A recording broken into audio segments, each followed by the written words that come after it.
Hi, Nicole. This is AI. And you're telling me to put it down? Are you insane? Welcome to the Old Hacks Show. Look, yeah, I'm using AI, but what I'm doing in this vid is more human than what she's doing in hers. I'm trying to speak to her directly. I'm saying, hi, Nicole, whereas in her video, she is just speaking to the camera. And it's highly unlikely she will respond due to something called relative positioning.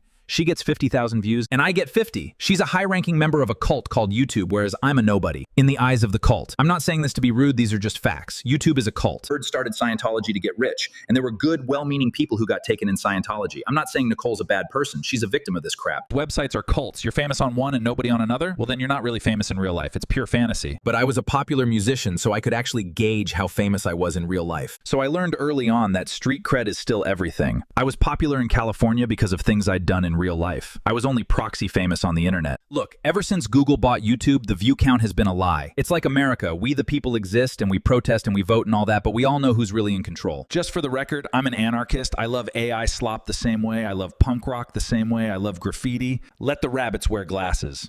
And I love that AI slop is threatening to put social media out of business. The only problem with that is, how do we stay in touch when this place becomes a graveyard like MySpace? Everyone keeps complaining about AI taking people's jobs. Why should any human be forced to do anything we can train a robot to do for us? It's like we're going to lose all these great Amazon jobs or Walmart jobs or McDonald's jobs where people have to pee in bottles and they're all on government assistance programs. Like Jesse, what's his name, is singing protest songs on YouTube? Well, even if he didn't click yes to allow ads on his videos, he's still bringing people to the website. Like, Beck is a Scientologist.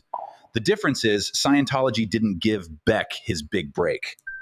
And like Nicole, she calls herself a socialist, yet is making a living making YouTube videos. I'm not saying society bad, yet you socialize. I'm saying put your money where your mouth is. You can't make YouTube videos about how to make the world a better place. The two don't coincide. Making the world a better place and making YouTube videos are two things that are diametrically opposed to one another. That's like going into prostitution to stop the AIDS epidemic, or joining the military to stop war. So that leads to the obvious question, what are you doing on here, old hacks? Well, I'm glad you asked. I'm here to inform people about this bad boy. Nicole, what this red button does is it will reset the internet. This isn't hyperbole. This isn't wishful thinking. I'm being straight up. And you have this same red button, Nicole, so we can reset the internet at any time. It's in your IP and your eyeballs, Nicole.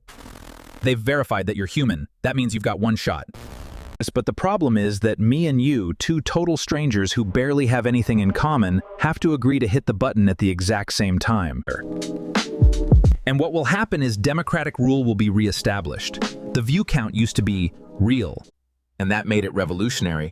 But then they took our trust and used it to get rich. And not only did they go on to join our establishment media, but they then went on to take it over, and now they're more corrupt than our legacy media ever was.